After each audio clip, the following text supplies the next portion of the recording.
두 번째 주일입니다. 진실하게 예배하는 자들에게 주님이 임하십니다. 이제 예배합니다. 하나님께 예배하는 사람은 영과 진리로 예배해야 합니다. 아멘. 살아계셔서 우리와 동행하시는 하나님 아버지, 우리가 기쁘게 예배할 수 있도록 인도하여 주셔서 감사합니다. 우리가 온 마음을 다하여서 주님을 찬양하고 경배하오니 이 시간 우리에게 하늘의 영광을 보여주시고 진리의 말씀을 들려주옵소서. 우리의 왕이신 예수님의 이름으로 기도합니다. 아멘.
오늘 우리에게 주시는 하나님의 말씀은 마태복음 3장 1절에서 12절의 말씀입니다.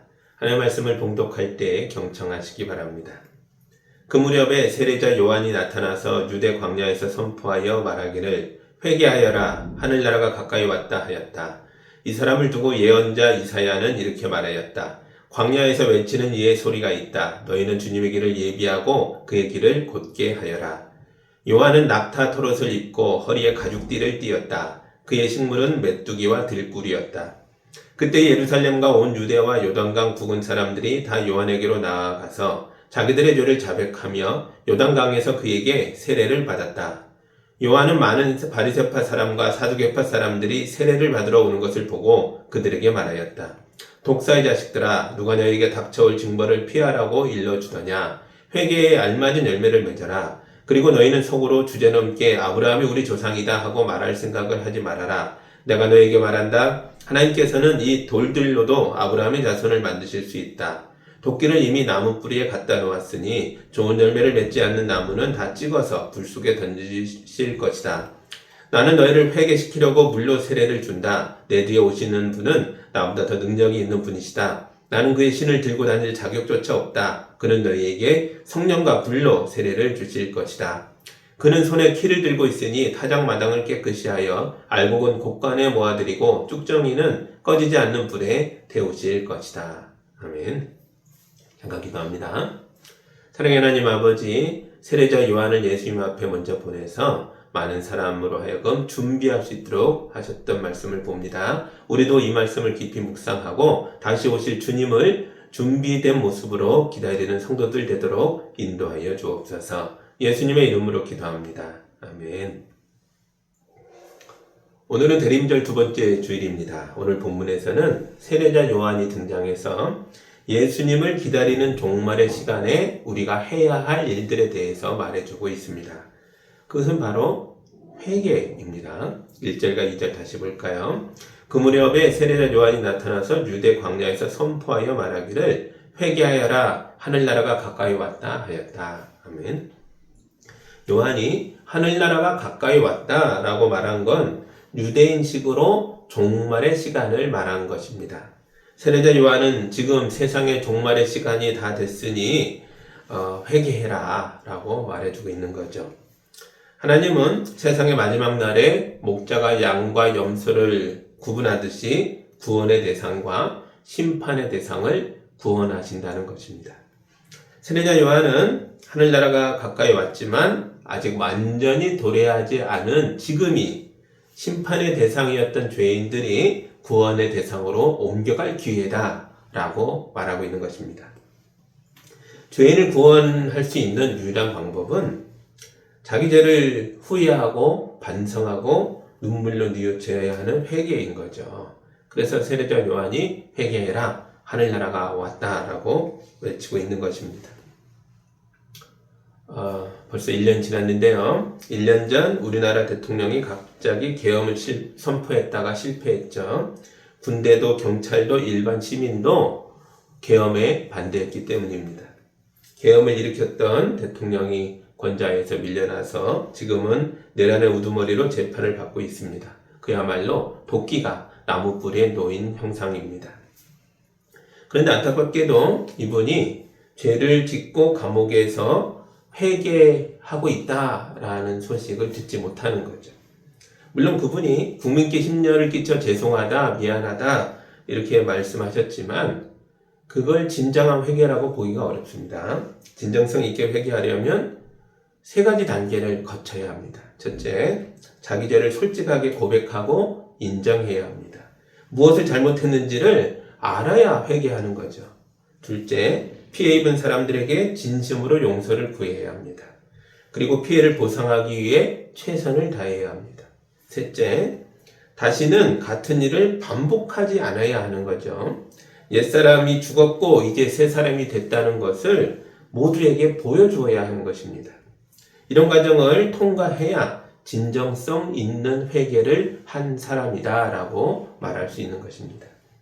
그래서 죄를 인정하지 않으면서 사과하는 건 회개가 아닙니다. 피해자에게 용서를 구하지 않으면서 사과하는 것도 회개가 아닙니다. 생각과 태도가 바뀌지 않았으면서 말로만 잘못했다 말하는 것도 회개가 아니라는 거죠. 우리는 저 사람 왜 저러지? 이렇게만 말하지 말고 반면교사의 마음으로 나를 돌아볼 수 있어야 합니다. 세례자 요한이 너의 나무 뿌리 밑에도 도끼가 놓여 있다 이렇게 말하고 있습니다. 예수님의 임재가 다가오고 있습니다. 모두가 잠든 시간에 도둑이 갑자기 침입해 오듯이 하늘나라가 갑자기 우리에게 임할 것입니다. 그러므로 회개하여라, 하늘나라가 가까이 왔다라고 외치는 대림절 말씀을 통해 정신을 바짝 차리고 깨어나야 합니다. 그런데 세례자 요한은 어떤 사람이기에 자기가 예수님이 아닌데 이런 말을 하는 겁니까? 오늘 우리가 읽은 성경 구절에서는 이 요한이라는 사람 자체가 바로 종말의 징조라고 말하고 있습니다. 3절입니다. 이 사람을 두고 예언자 이사야는 이렇게 말하였다. 광야에서 외치는 이의 소리가 있다. 너희는 주님의 길을 예비하고 그의 길을 곧게 하여라. 아멘. 세례자 요한은 성경에서 종말의 시간에 나타날 사람이라고 예언되어 있던 사람이었습니다. 이사야 선지자가 종말의 때에 나타날 사람으로 2사람을 얘기합니다. 한 사람은 물론 우리 주님 예수님이시고요. 또 한 사람은 그 주님의 길을 예비하는 자였습니다. 마태복음은 그 사람이 세례자 요한이라고 말하고 있는 것입니다. 그래서 정교회에서는 세례자 요한을 가리켜서 선구자 요한이다 이렇게 부르기도 합니다. 예전에는 왕이 오실 때에 왕의 길을 예비하는 사람이 먼저 왔습니다. 시편 72편에 왕의 길을 예비하는 사람의 노래가 나옵니다. 시편 72편은 대림절 둘째 주일 오늘 읽어야 하는 4가지 말씀 중에 하나입니다. 제가 1절과 2절을 읽어드리겠습니다. 하나님, 왕에게 주님의 판단력을 주시고 왕의 아들에게 주님의 의를 내려주셔서 왕이 주님의 백성을 정의로 판결할 수 있게 하시고 주님의 불쌍한 백성을 공의로 판결할 수 있게 해주십시오. 아멘. 하나님이 내시는 왕이란 어떤 존재인가? 이렇게 말하고 있는 거죠. 백성을 정의롭게 판결하는 왕. 이 하나님이 내신 왕이라는 거예요. 이 말을 뒤집어서 생각해 보면 그 전에 왕들이 정의롭지 못했구나라는 걸 알 수 있습니다. 불의한 권력자들이 뇌물을 받고 잘못된 판결을 내림으로써 하나님의 백성들이 억울해졌고 가난해졌고 불쌍해졌다는 거예요. 그러므로 하나님이 새 왕을 내신다는 겁니다. 그 왕은 하나님의 판단력과 정의로움으로 백성을 판결할 것입니다. 그래서 악한 권력자들을 심판하고 도탄에 빠져서 고통받던 백성들을 구원하여 낼 것입니다. 이런 기대가 시편 72편에서 아름다운 풍경으로 펼쳐지고 있습니다. 6절에서 8절의 말씀을 읽어드리겠습니다. 왕이 백성에게 풀밭에 내리는 비처럼 땅에 떨어지는 단비처럼 되게 해주십시오. 그가 다스리는 동안 정의가 꽃을 피우게 해주시고 저 달이 다 닳도록 평화가 넘치게 해주십시오. 왕이 이 바다에서 저 바다에 이르기까지 이 강에서 저 땅 맨 끝에 이르기까지 모두 다스리게 해주십시오. 아멘. 시인이 하나님의 정의를 가지고 오는 참된 왕에 대한 기대를 전 국토에 임하는 단비처럼 이 바다에서 저 바다까지 이르는 그 모두를 정의롭게 통치하는 왕이 되게 해달라고 축복하고 있습니다. 만약 이 시인이 한국인이었다면 서해에서 동해까지 그리고 백두에서 한라까지 하나님 정의가 이 나라를 다스려 주십시오. 이렇게 노래했을 겁니다. 우리 하나님은 고통받고 있는 자기 백성의 신음을 들으시는 하나님이십니다. 이스라엘 백성이 이집트 노예로 살며 신음할 때에 하나님이 그 소리를 들으시고 그들에게 모세를 보내셨습니다. 그리고 오늘날 우리의 신음과 우리의 간절한 요청에 하나님의 대답이 바로 예수님이십니다. 만왕의 왕이요 영원한 왕이신 예수님이 우리에게 오고 계십니다. 예수님이 오실 때 왕의 선구자인 세례 요한이 회개하여라 하늘나라가 가까이 왔다라고 외쳤습니다. 요한이 세상에 먼저 온 건 예수님을 위해서가 아니라 사실은 우리를 위해서였습니다. 왕이 오시는데 왕을 맞을 준비가 안 돼 있잖아요. 우리를 준비시키려고 온 거죠. 우리가 자기 죄를 깨닫고 마음 아파하면서 다가올 심판을 두려워하는 사람이 되도록, 그래서 우리가 우리의 구원자로 오시는 예수님을 간절히 사모하며 두 팔 벌려 환영할 수 있도록 우리를 미리 준비시켜 주려고 요한이 먼저 온 것입니다. 종말의 때를 두려움 속에서 살던 유대인들이 요한의 외침에 열광했습니다.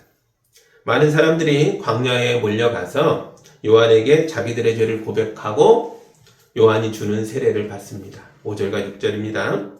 그때 예루살렘과 온 유대와 요단강 부근 사람들이 다 요한에게로 나아가서 자기들의 죄를 자백하며 요단강에서 그에게 세례를 받았다. 아멘.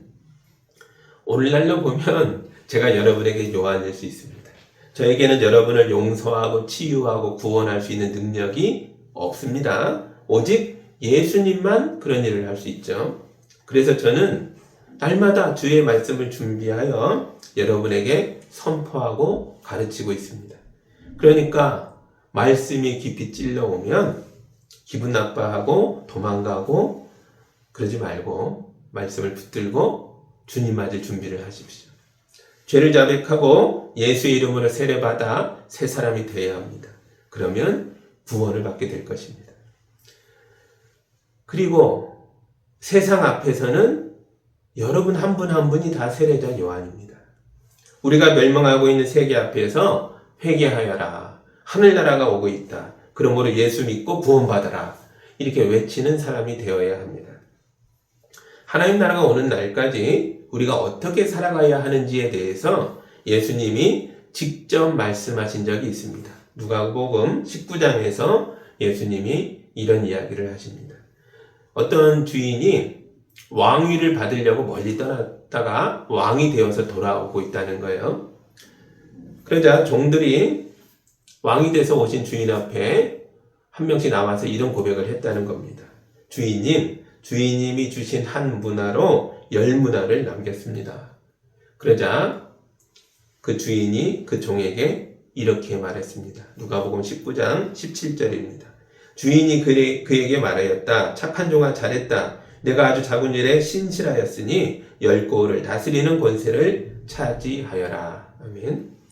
그런데 어떤 종은 주인에게 와서 이렇게 말합니다. 주인님의 한 문화가 여기 있습니다. 저는 이것을 수건에 싸서 보관했습니다. 저는 주인님이 무서워서 아무것도 하지 않았습니다. 그러자 주인이 그 종에게 이렇게 말합니다. 19장 22절입니다. 주인이 그에게 말하였다. 악한 종아, 나는 내 입에서 나온 말로 너를 심판하겠다. 나쁜 짓을 하고도 회개하지 않으면 심판받습니다. 당연하죠. 그리고 아무것도 하지 않은 것에 대해서도 심판받는다는 겁니다. 우리는 모두 예수님을 기다리는 사람들입니다. 여러분의 기다림의 시간을 어떻게 보내고 계십니까? 동굴 속의 곰처럼 아무것도 하지 않고 가만히 웅크리고 있는 것은 예수님이 원하시는 모습이 아닙니다. 예수님은 우리가 나가서 복음을 전하며 그리스도인답게 활발하게 활동하기를 바라고 계십니다. 예수님이 다시 오실 때 이렇게 사는 사람을 칭찬하고 복되게 하겠다고 약속하셨습니다. 여러분, 차가운 세상에서 예수님의 사람으로 사는 게 두려우시죠? 저도 너무 막막하고 두렵습니다.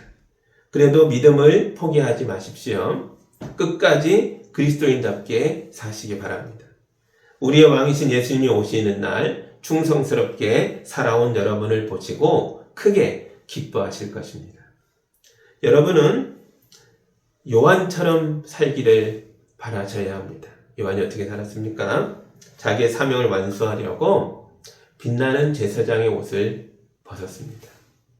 우리가 복음을 전한 자로 산다라고 할 때 제사장의 옷을 입고 사는 것처럼 생각하지만 요한의 옷은 많이 달랐습니다. 4절입니다. 요한은 낙타 털옷을 입고 허리에는 가죽띠를 띠었다. 그의 식물은 메뚜기와 들꿀이었다. 사실 세례자 요한은 유복한 제사장 가문에서 태어난 사람입니다. 제사장직은 세습대잖아요. 요한이 집에만 있었어도 아버지의 제사장직을 이어받았을 겁니다. 그러나 지금 요한이 입고 있는 옷은 낙타 털옷입니다. 이 옷은 제사장 예복과 너무 거리가 멀죠. 대신에 뭡니까? 모두가 다가오기엔 편한 옷입니다. 광야의 노숙자 차림이긴 했지만 많은 사람들이 거리낌 없이 이런 내외 없이 다들 찾아와서 요한을 만날 수가 있었습니다. 요한은 이렇게 낮아진 모습으로서 자기 자신부터 하나님의 아들 예수가 필요한 사람이라는 것을 고백하고 있습니다. 그리고 누구보다 낮은 모습이기 때문에 다른 사람들을 예수의 이름으로 사랑으로 세우고 밀어 올릴 수 있는 모습이었습니다. 여러분도 하늘처럼 높은 믿음의 경지에서 사람들을 내려다보려고 하지 마시고 내가 도와줘야 할 사람의 수준까지 겸손하게 내려가서 그들을 주님께로 밀어 올리시기 바랍니다. 그래야 우리가 사랑하는 사람들이 우리의 어깨를 밟고 올라서서 예수님을 보게 될 것입니다. 그런데 이렇게 겸손하게 복음을 전했던 요한이 불같이 화를 내는 장면도 있습니다.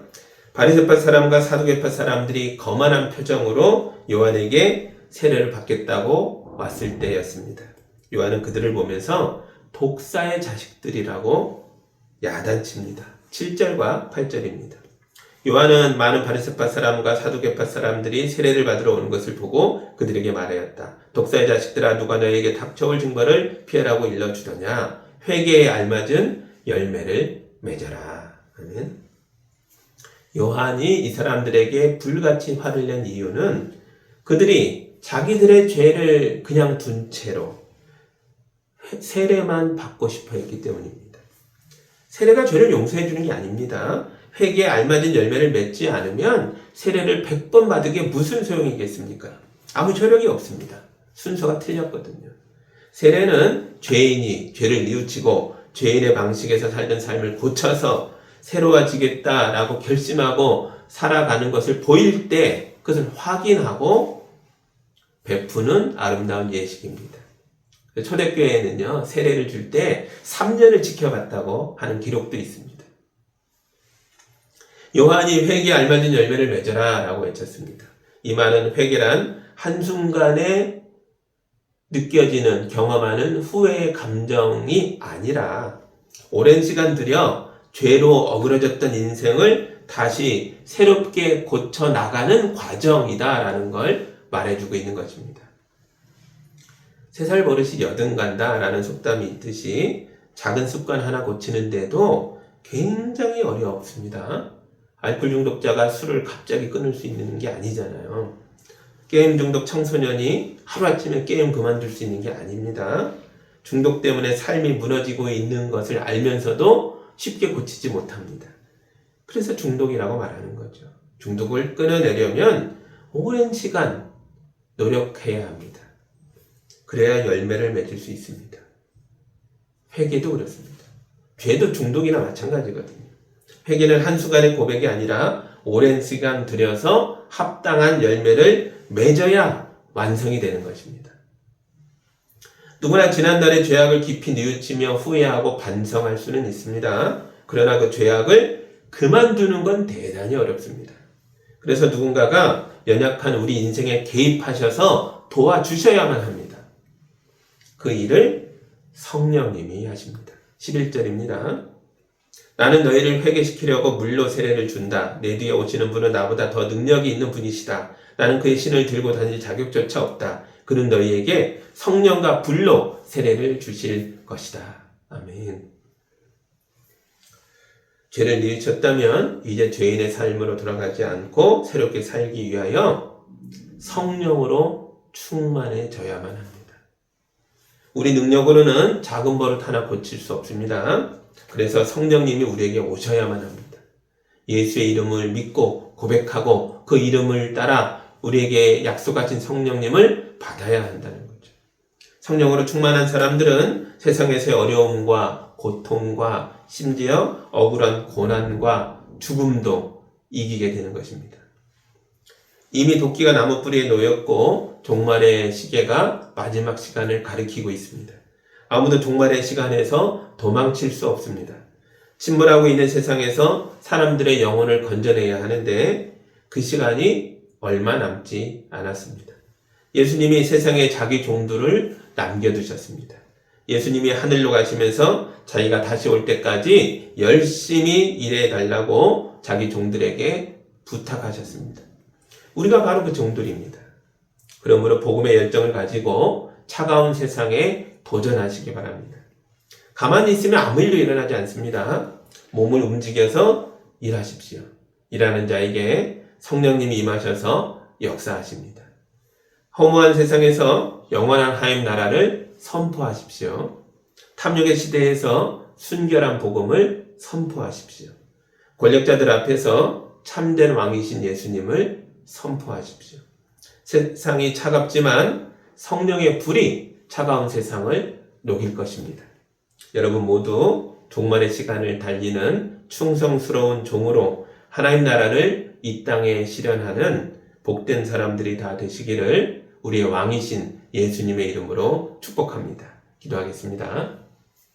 사랑의 하나님 아버지 감사합니다. 대림절 다시 오실 주님을 바라보고 기다리는 절기에 우리 마음을 깨우는 말씀을 들었습니다. 이 말씀을 지나가는 한 번의 시간으로 흘려보내지 않고 마음 깊이 받아 성령 충만하여 예수의 이름으로 차가운 세상에서 하나님 역사를 드러내며 뜨겁게 살아가는 성도들 되도록 도와주시옵소서. 우리 성도들의 삶을 통하여 많은 사람들이 예수님 만날 수 있는 준비가 될 수 있도록 우리를 사용하여 주옵소서. 예수님의 이름으로 기도하옵나이다. 아멘.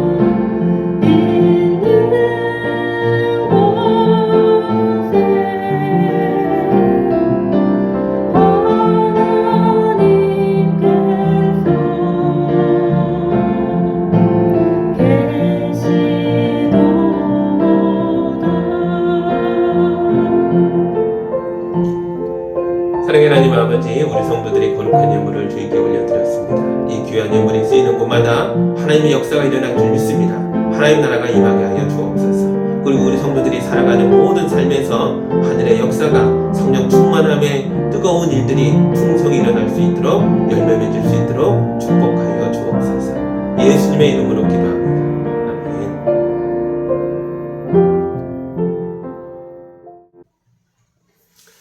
이제는 우리 주 예수 그리스도의 은혜와 우리 하나님 아버지의 크신 사랑하심과 성령님의 인도하심과 교통하심이 마지막 날의 시간들을 충성된 종으로 살아가기로 다짐하고 나아가는 모든 성도들 위해 이제로 투영까지 함께하기를 간절히 축원하옵나이다. 아멘.